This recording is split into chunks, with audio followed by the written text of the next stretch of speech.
嫌いじゃない。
なんだい？静かな海は嫌いじゃない。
何？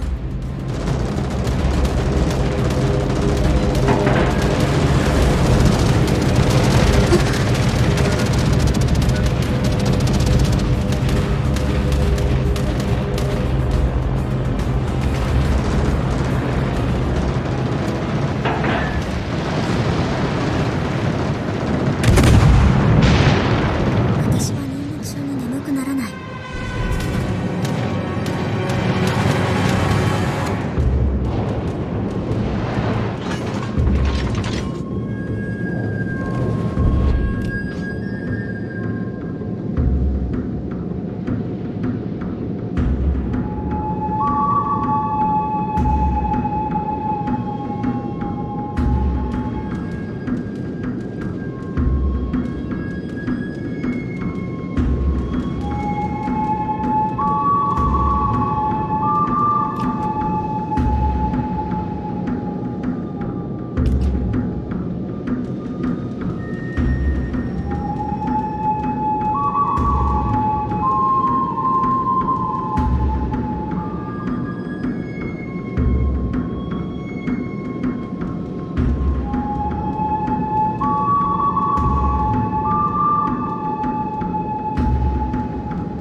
なんだい？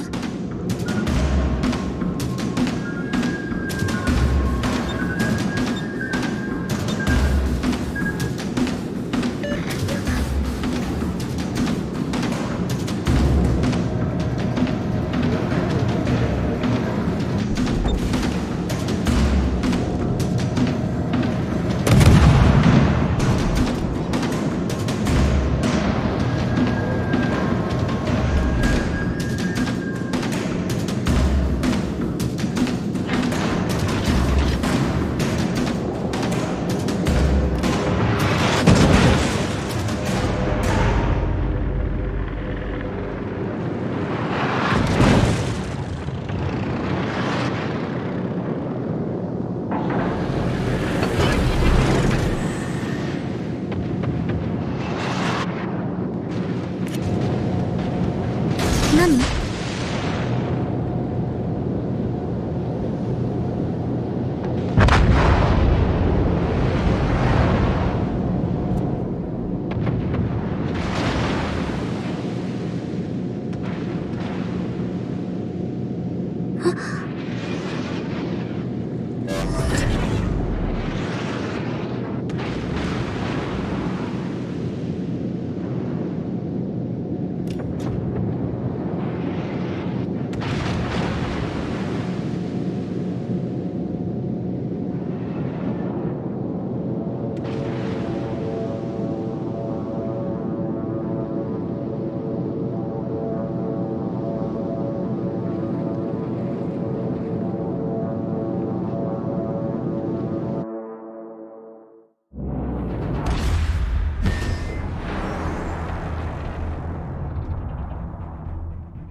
Hello once again, theorists. Welcome to Matt Pat Plays. Today we are playing the scariest game of all creation. Probably never heard of it. Five Nights at Freddy's.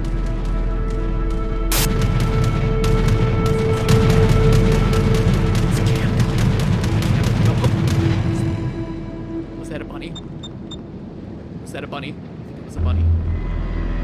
Oh my gosh. I am so scared right now. Oh god! It's only a fan. It's only a fan. I've never played a game this intense. Oh god! Shut the door, shut the door, shut the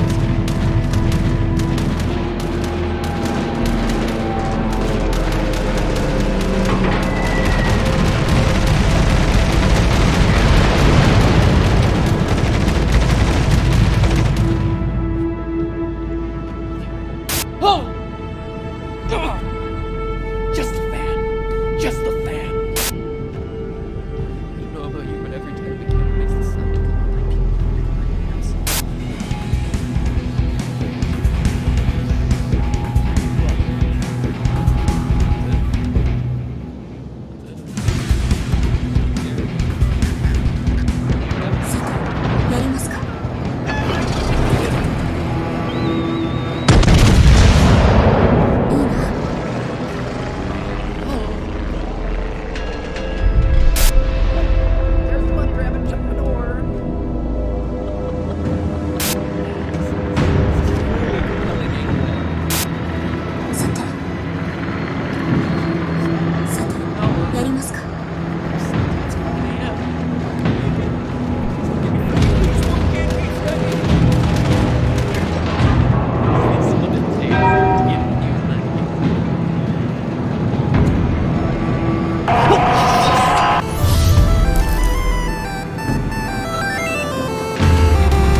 Hello, Internet!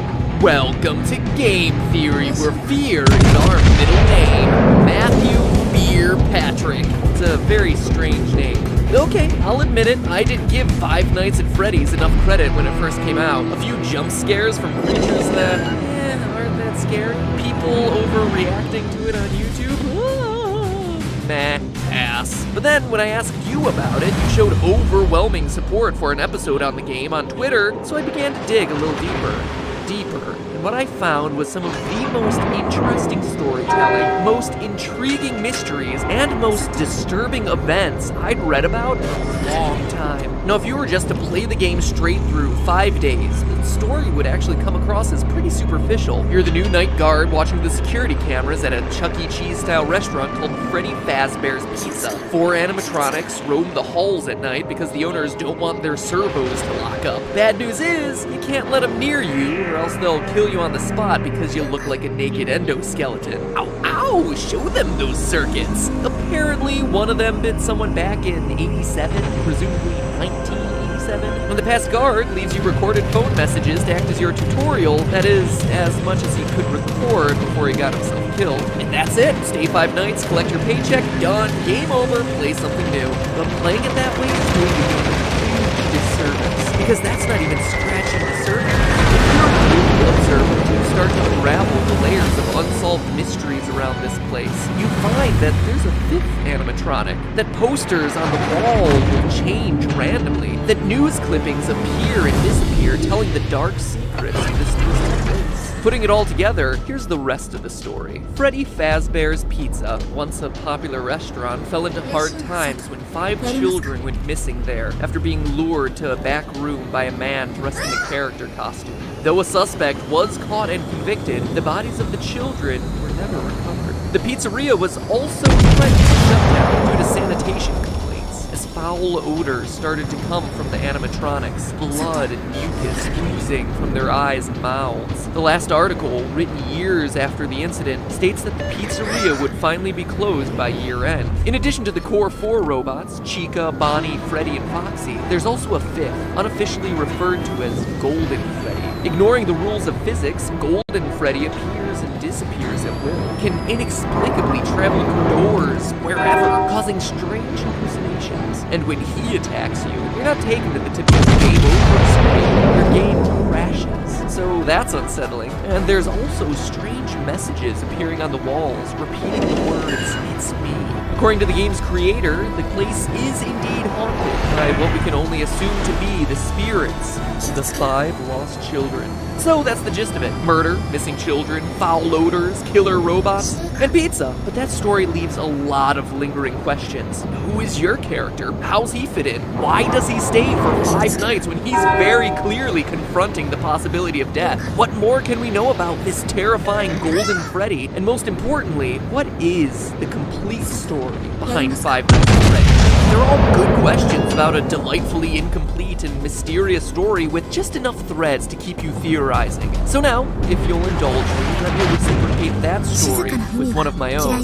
I think you'll find it interesting. December 1993, Aurora, Colorado. 10 p.m. Tuesday night at a local Chuck E. Cheese.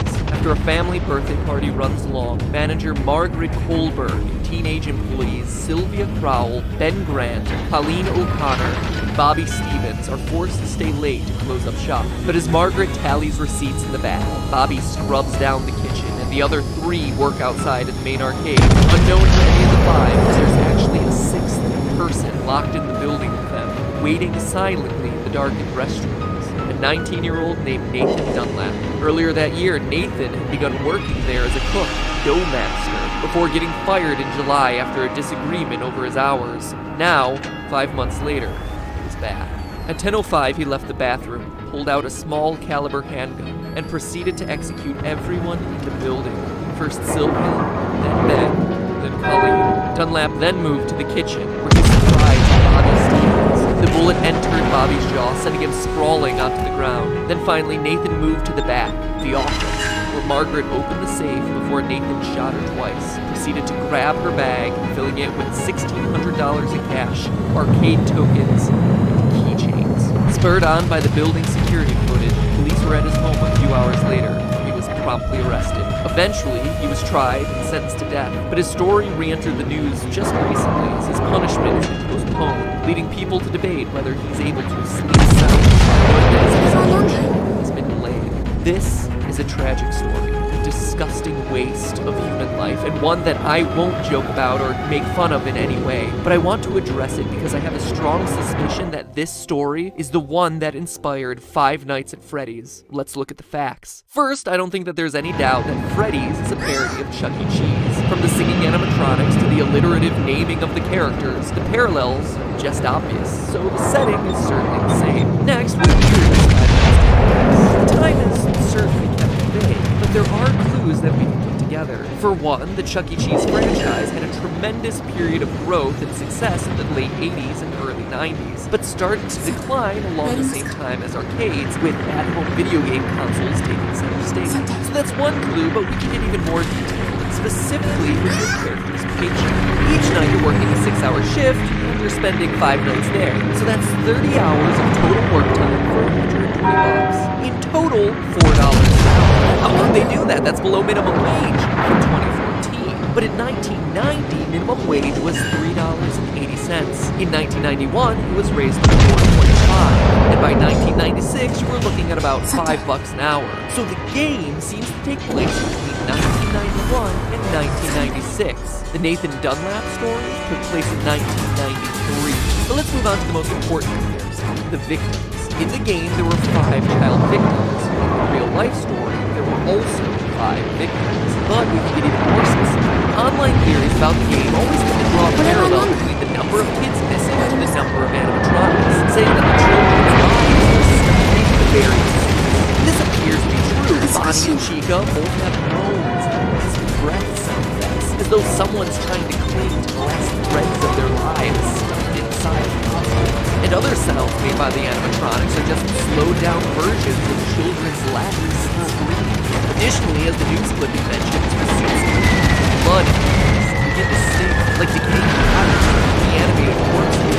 So 5 victims, 5 suits. Seems like a slam done. But nowhere does it say that all 5 were murdered, only that they were missing and couldn't be found. Also, the trouble a lot of people have with this theory is Golden Freddy. Why is that guy so limp and lifeless and so unlike the others? It's weird, until you go back to the real-life story. Yes, there were 5 people shot that night in Chuck E. Cheese, which matches the 5 victims in Freddy's story, but of those, one survived. Bobby, the one from the kitchen, miraculously survived the shot to his jaw. After he was knocked to the floor by the bullet, he went limp, played dead, to avoid the killer coming back to finish the job. And that relates exactly to the advice you're given on night 3 by the phone guy.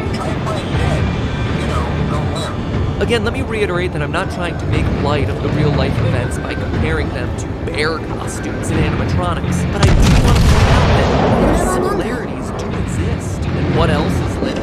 Appears to be a lifeless, empty search game, Golden Freddy. Surviving the attack, Bobby was able to go to trial and be a damning piece of evidence in the case against Nathan Dunlap, ultimately leading to his death sentence. Which animatronic surprises you by appearing randomly? The one you don't expect and has no clear pattern?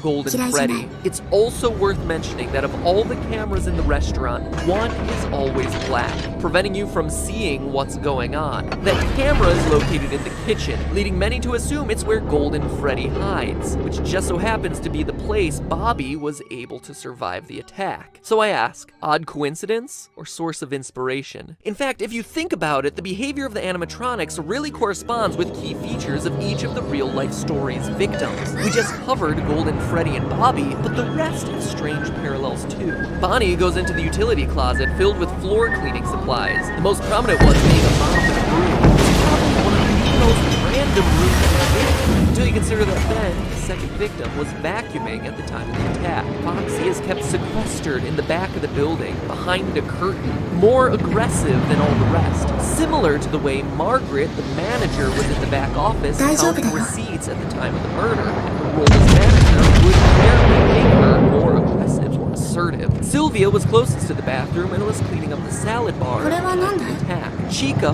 walks past the bathroom and is associated with food. And Freddy, well, he doesn't have that strong of a parallel with Colleen, but he does appear in the girl's restroom. Odd for what we would assume to be a male animatronic. Maybe it's a reference to Colleen being a girl, or a nod to Nathan's plan of hiding in the bathroom until he was ready to attack. Alright, after doing all the research, reading every fan theory in existence, and putting all the things together, what can this mean for the story of the game? I think the game is an allegory for that night back in 1994. Here's my final interpretation. You, Mike Schmidt, are the murderer, former employee of Freddy's Pizzeria. Like Nathan in the real story, you were fired for the reasons stated in the Day 7 pink slip: tampering with the animatronics, being unprofessional, odor. Maybe it was your tampering with the robots that caused the infamous bite of 87. Regardless, like Nathan, you were mad and wanted to get even. So you lured children to the back using a costume, killed them, stuffed their bodies into the animatronic suits, hoping to get the place shut down, then left. Notice that the newspaper clippings never say it's an employee of the company luring the children away, but we know it must have been someone with access and knowledge of the employees-only section of the building. And as the newspaper clippings clearly show, just like Nathan, you were caught almost immediately, captured on the security footage. You were arrested, tried, and convicted, forced now to live on death row. The Freddy's Pizzeria you work in now are just the nightmares that haunt you, taunting you every night with the phrase, "It's me, it's me." It is you.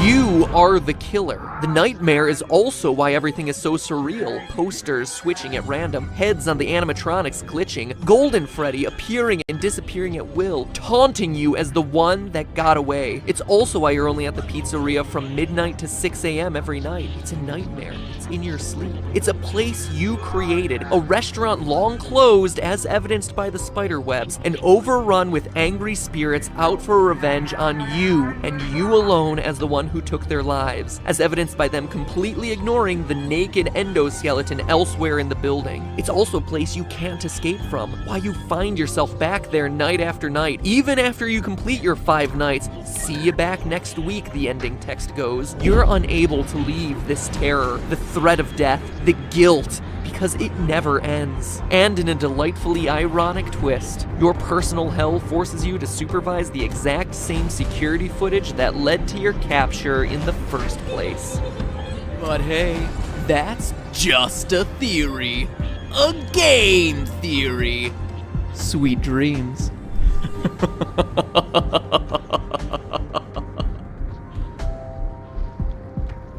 You know what October reminds me of? Traveling from door to door in order to get free snacks on Halloween. Look at this. With Nature Box, every month is like